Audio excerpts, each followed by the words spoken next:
Hello friends, welcome to the classes. I am Ajay Kumar, your physics teacher, and today we are going to start our next chapter, refraction of light. इससे पहले हमने क्या cover किया था? Reflection. Reflection का अगर हम एक बार रिवाइज करें तो रिफ्लेक्शन क्या था कि अगर कोई भी इंसिडेंट रे किसी सरफेस पर स्ट्राइक करने के बाद उसी मीडियम में वापस चली जाती है, उसे हम क्या कहते हैं? रिफ्लेक्शन. ओके, क्या इसके अलावा भी कोई और पॉसिबिलिटी हो सकती है कि लाइट रिफ्लेक्ट ना हो, उसी मीडियम में वापस ना जाए? हो सकती है. क्या कि लाइट आई, ये इंसिडेंट रे, और ये क्या कि इस सरफेस पर स्ट्राइकिंग के बाद दूसरे मीडियम में ट्रेवल करने लगी. ये लाइट दूसरे मीडियम में ट्रेवल करने लगी, तो इस फिनोमिना को हम क्या कहेंगे? रिफ्रैक्शन. और अब हमें यही स्टडी करना है. ओके, रिफ्रैक्शन फिनोमिना को स्टडी करना है. अगर कोई भी लाइट है किसी भी सोर्स से जब वो एमिट हो रही है, तो ये तो हमें पता है कि वो एक स्ट्रेट लाइन के अलोंग अपना पाथ ट्रेवल करती है. ठीक है, जो भी वो पाथ कवर करेगी वो एक स्ट्रेट लाइन के अलोंग करेगी. बट कब? जब वो किसी एक मीडियम में होगी. बट जैसे ही उसका मीडियम चेंज होगा तो वो जो उसका स्ट्रेट लाइन वाला पाथ होगा वो थोड़ा सा बेंड हो जाएगा. ठीक है, वो किस में होगा? रिफ्रैक्शन में. यही सब हम पढ़ने वाले हैं इसमें. तो स्टार्ट करते हैं अपना रिफ्रैक्शन. व्हाट इज रिफ्रैक्शन और इसका हमारे डेली लाइफ पर क्या इफेक्ट पड़ता है. कि अगर हम कोई भी व्यूज देखते हैं और अगर उसमें रिफ्रैक्शन हो रहा है तो क्या वो हमें क्लियर वैसी दिखाई देगी जैसे एक्चुअल है, या उसकी कोई और इमेज दिखाई देगी. ठीक है, तो ये हम डिस्कस करने वाले हैं. तो अगर हम बात करें कि कोई भी एक सोर्स है, ओके, इस सोर्स से लाइट एनर्जी एमिट होगी और वो कैसे पाथ में चलेगी? स्ट्रेट लाइन के पाथ में चलेगी, अलोंग द स्ट्रेट लाइन. अब ये रे ऑफ लाइट जब किसी सरफेस पर स्ट्राइक करेगी, तो इस इंसिडेंट रे के पास दो पॉसिबिलिटी हो सकती है. क्या? एक तो ये इसी मीडियम में वापस चली जाए, एक पॉसिबिलिटी ये हो सकती है, और दूसरी पॉसिबिलिटी कि इस मीडियम से इस मीडियम में ट्रांसमिट हो जाए, कुछ इस तरह से. ओके, क्या दो पॉसिबिलिटीज थी इस इंसिडेंट रे के पास? कि या तो वो उसी मीडियम में वापस आ जाए या वो दूसरे मीडियम में ट्रेवल करने लगे. क्लियर? तो जब ये उसी मीडियम में वापस जाती है उसे हम बोलते हैं रिफ्लेक्शन. ओके, और जब ये दूसरे मीडियम में ट्रेवल करने लगती है तो उसे हम क्या बोलते हैं? रिफ्रैक्शन. बट होगा क्या रिफ्रैक्शन में? जब ये दूसरे मीडियम में जाती है, एंटर करती है, तो इसका पाथ थोड़ा सा बेंड हो जाता है. बेंड होने का क्या मतलब है? कि अगर ये सरफेस नहीं होती, अगर ये वाली सरफेस नहीं होती, तो ये जो इंसिडेंट रे थी ये स्ट्रेट लाइन ऐसे चलती रहती. ओके, ये बिल्कुल सीधी चलती रहती. बट अब ये सरफेस थी, इस सरफेस में जैसे स्ट्राइक हुई और दूसरे मीडियम में जाने लगी, तो ये अपने पाथ से थोड़ा सा बेंड होकर ट्रेवल करने लगी. इस bending of light when light travel from one medium to another medium is known as refraction of light. Okay, reflection में क्या था? बाउंस बैक, उसी मीडियम में बाउंस बैक हो रही थी, रिटर्न बैक हो रही थी, उसे हम कह रहे थे रिफ्लेक्शन.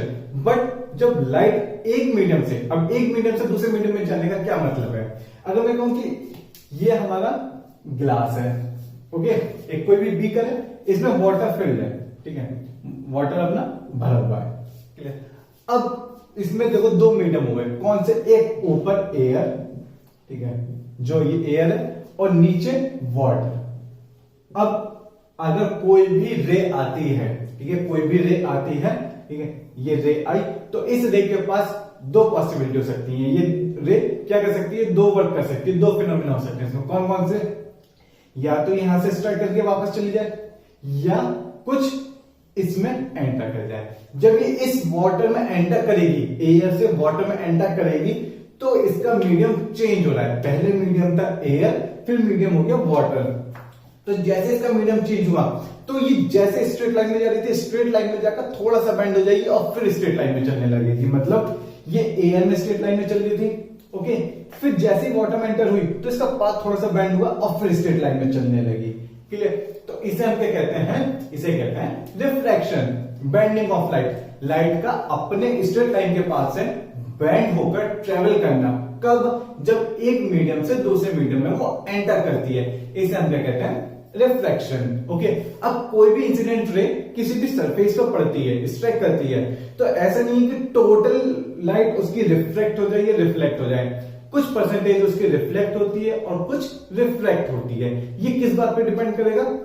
ये डिपेंड करेगा सरफेस पर कि सरफेस कैसी है। ओके, मीन्स अगर मैं कहूं कि 100% लाइट रिफ्लेक्ट हो गई या 100% लाइट रिफ्रैक्ट हो गई तो ये बहुत आइडियल केस है, ऐसा नहीं होता है। क्लियर? मतलब अगर आप मेटालिक सरफेस भी लेते हैं तो मेटालिक से मैक्सिमम एनर्जी तो रिफ्लेक्ट होगी, बट कुछ एनर्जी उसमें ट्रांसमिट भी होगी, मीन्स रिफ्रैक्शन भी होगा।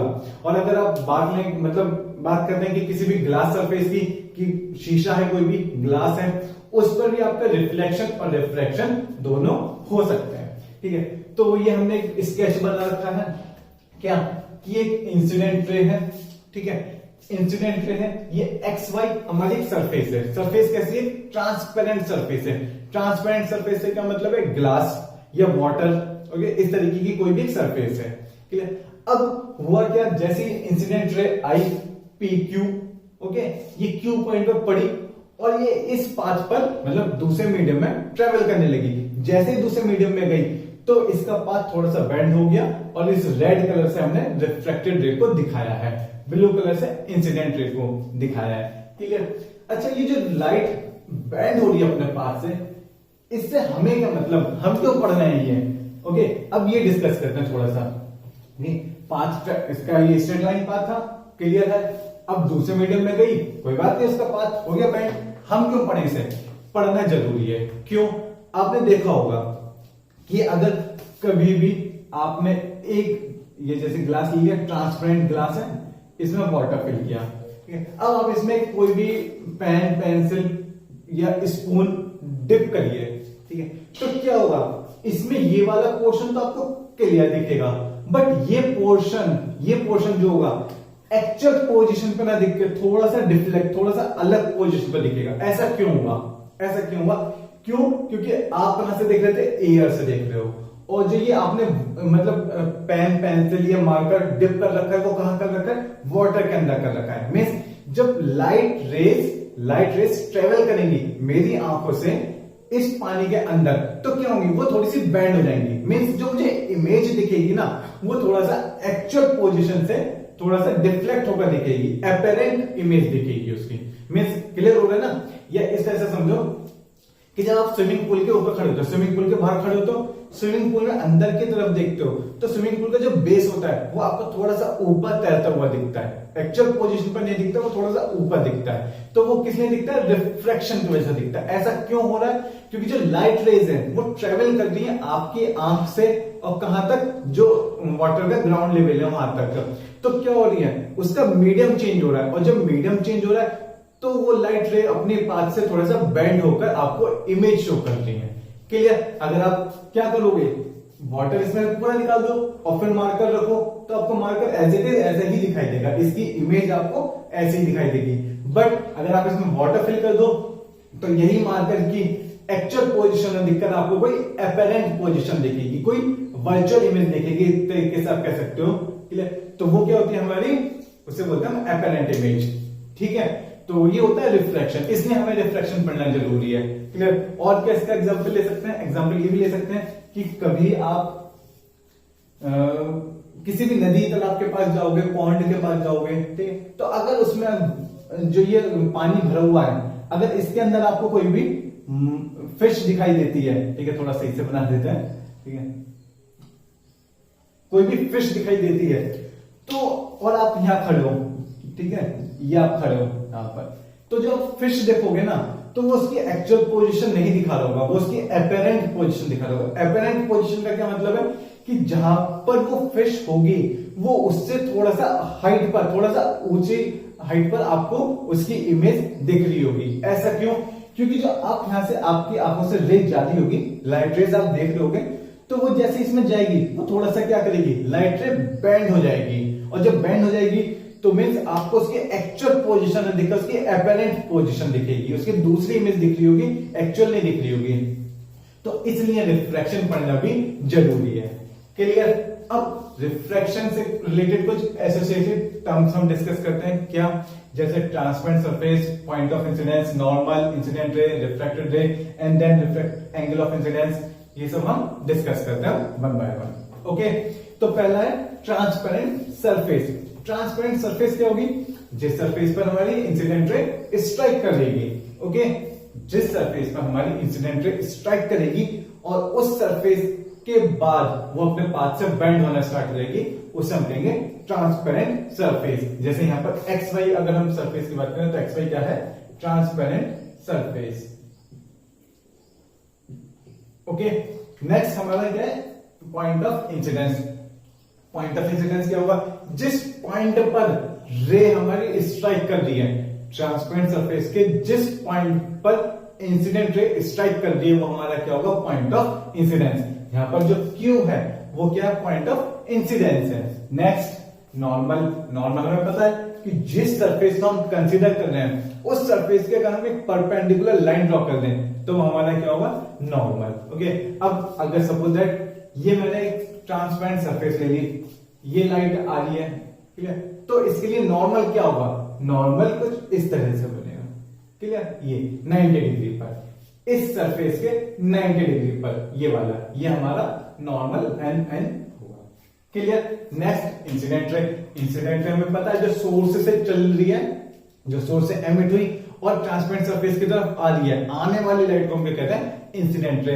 और जब वो एक मीडियम से दूसरे मीडियम में बेंड हो जाएगी, दूसरे मीडियम में जाते ही बेंड हो जाएगी, उससे हम देखेंगे रिफ्लेक्टेड रे। ये ब्लू कलर से इंसिडेंट रे दिखाई है और रेड कलर से रिफ्लेक्टेड रे दिखाई है। उसके बाद angle of incidence. Angle of incidence क्या होता है? इंसिडेंट रे और नॉर्मल के बीच में जो एंगल बनेगा वो क्या होगा? हमारा इंसिडेंट एंगल होगा, clear? And then reflected angle. तो रिफ्लेक्टेड एंगल कौन सा होगा? रिफ्लेक्टेड रे और नॉर्मल के बीच में जो एंगल बनेगा उसे हम क्या बोलेंगे? Angle R, means reflection of angle. जैसे यहां पर आई जो दिखाया है वो आई क्या है? इंसिडेंट एंगल, और आर क्या है? Reflected angle. एन और रिफ्लेक्टेड रे के बीच में जो एंगल बन रहा है, रिफ्लेक्टेड एंगल, इंसिडेंट रे और नॉर्मल के बीच में जो बन रहा है, that is angle R, incident angle. Next plane of incidence. Plane of incidence क्या होगा?